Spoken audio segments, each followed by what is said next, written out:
Assalamualaikum warahmatullahi wabarakatuh. Halo semuanya, kembali lagi bersama saya Neng Dewi Andriani dengan NIM 225100048 Program Studi Pendidikan Matematika. Pada kesempatan kali ini saya akan membahas mengenai geopolitik.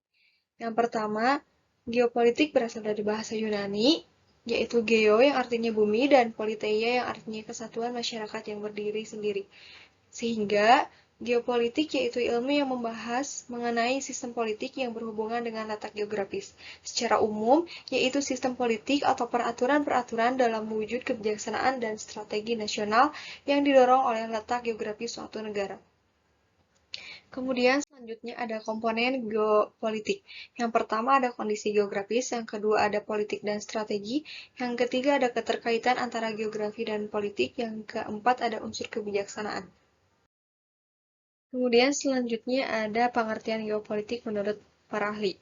Pertama, menurut Frederick Russell, pokok-pokok teori ini disebut dengan teori ruang, menyebutkan bahwa pertama, pertumbuhan negara mirip dengan pertumbuhan organisme atau makhluk hidup yang memerlukan ruang hidup cukup agar dapat tumbuh dengan subur melalui proses lahir, tumbuh, berkembang, mempertahankan hidup, menyusut, dan mati. Kemudian, kedua, kekuatan suatu negara harus mampu mewadahi pertumbuhannya. Ketiga, suatu bangsa dalam mempertahankan kelangsungan hidupnya tidak terlepas dari hukum alam di mana hanya bangsa yang unggul saja yang dapat bertahan hidup. Kemudian yang terakhir ada apabila ruang hidup negara sudah tidak dapat memenuhi keperluan, ruang itu dapat diperluas dengan mengubah batas-batas negara baik secara damai maupun melalui jalan kekerasan atau perang. Kemudian ada pengertian geopolitik menurut Rudolf Jelen. Beliau mengatakan bahwa negara merupakan satuan dan sistem politik yang menyeluruh dan meliputi bidang geopolitik, ekonomi politik, demopolitik, sosial politik, dan kratopolitik. Sebagai organisme yang hidup dan bersifat intelektual, negara wajib dan harus mampu mempertahankan dan mengembangkan dirinya melalui ekspansi. Ekspansi itu sendiri secara umum dapat diartikan sebagai sebuah proses atau tindakan yang dilakukan agar sesuatunya dapat menjadi lebih luas. Yang ketiga ada pengertian menurut Sir Walter Raleigh, yaitu pokok teori ini menganut konsep kekuatan maritim dan mencetuskan wawasan bahari, yaitu kekuatan di lautan. Yang dimaksud dengan teori bahari yaitu siapa yang menguasai lautan akan menguasai perdagangan.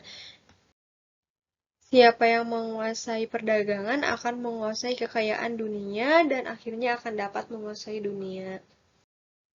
Yang keempat ada teori pengertian geopolitik menurut William Michel dan Albert Seversky, di mana teori ini melahirkan teori wawasan dirgantara, yaitu teori kekuatan di udara.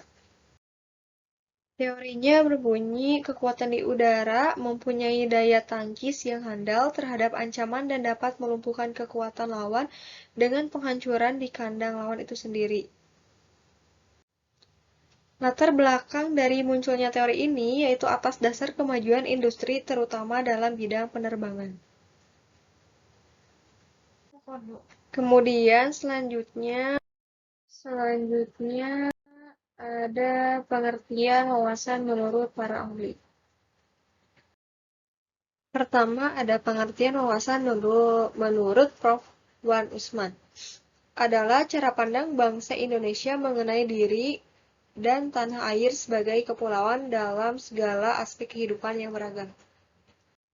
Kemudian, yang kedua, ada pengertian wawasan menurut Munajat dan Nusa Putro 1981, yaitu cara pandang bangsa Indonesia tentang diri dan lingkungannya dalam eksistensi yang saling terhubung serta pemekarannya di tengah lingkungan berdasarkan asas Nusantara.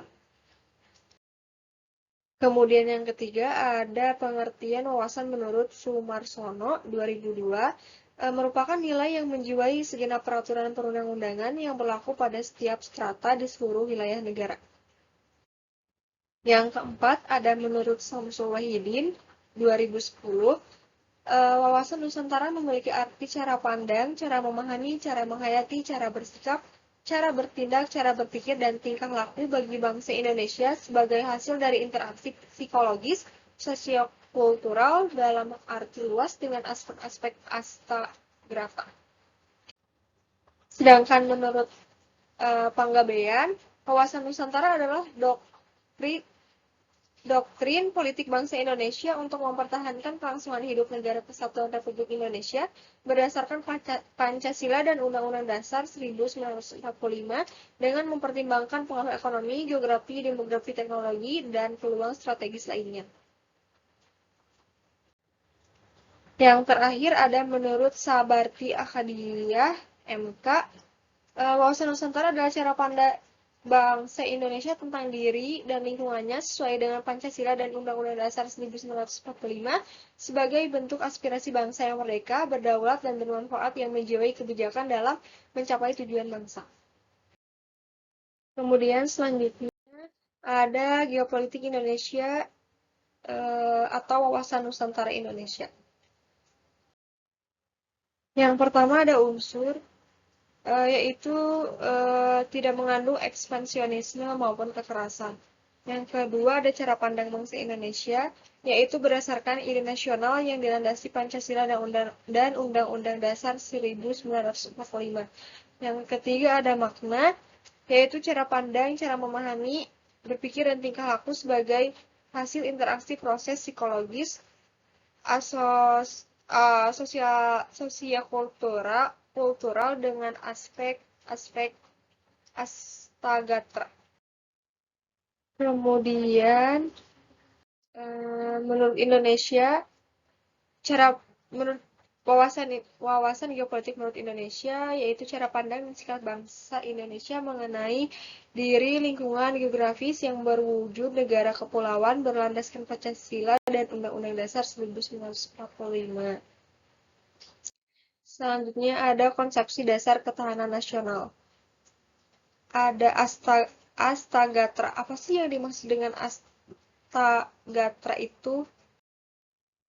Astagatra merupakan konsepsi dasar ketahanan nasional yang merupakan perangkat hubungan bidang kehidupan manusia dan budaya yang berlangsung di atas bumi dengan memanfaatkan segala kekayaan alam yang dapat dicapai menggunakan kemampuannya. Astagatra dibagi menjadi ke dalam 8 aspek kehidupan. Ya, 3 di antaranya yaitu aspek kehidupan alamiah dan 5 di antaranya adalah aspek kehidupan nasional. 3 aspek kehidupan alamiah, yang pertama ada gatra, letak, dan kedudukan geografi, yang kedua ada gatra, keadaan, dan kekayaan alam, yang ketiga ada gatra, keadaan, dan kemampuan penduduk. 5 aspek kehidupan sosial, yang pertama ada gatra ideologi, yang kedua ada gatra politik, yang ketiga ada gatra ekonomi, yang keempat ada gatra sosial budaya, yang kelima ada gatra pertahanan dan keamanan. Kemudian ada unsur dasar wawasan Nusantara. Unsur yang terkandung dalam kehidupan berbangsa dan bernegara. Komponen dasar terdiri atas wadah wawasan Nusantara, kemudian ada isi wawasan Nusantara. Isi wawasan Nusantara diantaranya ada realisasi bangsa sebagai kesepakatan bersama dan perwujudan pencapaian cita-cita dan tujuan persatuan nasional. Kedua, ada persatuan dan kesatuan dalam Bhinneka yang meliputi semua aspek kehidupan nasional. Poin 3 ada tingkah laku. Pertama ada tingkah laku batiniah, kedua ada tingkah laku lahiriah. Kemudian selanjutnya ada fungsi wawasan Nusantara. Fungsi wawasan Nusantara pertama ada wawasan Hankam Nasional atau wawasan pertahanan dan keamanan nasional. Yang kedua ada wawasan kewilayahan Indonesia. Yang ketiga ada wawasan pembangunan, yang keempat ada konsep ketahanan nasional. Yang kemudian selanjutnya ada asas wawasan Nusantara. Pertama ada solidaritas, kejujuran, kesetiaan, keadilan, kerjasama, dan kepentingan yang sama. Di mana bangsa Indonesia sebagai makhluk sosial tentunya tidak dapat berdiri sendiri, maka dari itu Solidaritas, kejujuran, kesetiaan, keadilan, kerjasama, dan kepentingan yang sama haruslah dijunjung demi mencapai cita-cita bangsa dan negara. Selanjutnya, ada implementasi wawasan Nusantara. Pertama, ada bidang pertahanan dan keamanan. Kedua, ada bidang politik. Ketiga, ada bidang sosial. Keempat, ada bidang budaya. Ada tantangan implementasi wawasan Nusantara. Pertama, ada perkembangan teknologi yang sangat pesat. Kedua, ada kapitalisme. Ketiga, ada pemberdayaan masyarakat. Yang dimaksud dengan perkembangan teknologi yang sangat pesat, sangat berpengaruh sekali terhadap wawasan Nusantara. Dimana jika kita tidak bijak atau tidak pandai menggunakan teknologi dengan baik, maka akan tidak tercapai cita-cita suatu bangsa. Teknologi sendiri merupakan seperti alat yang dimana jika seseorang menggunakannya dengan benar, maka akan membawa pengaruh yang positif.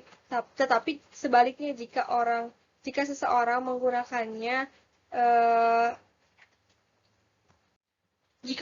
menggunakannya dengan tidak bijak, maka teknologi tersebut akan membawa pengaruh negatif.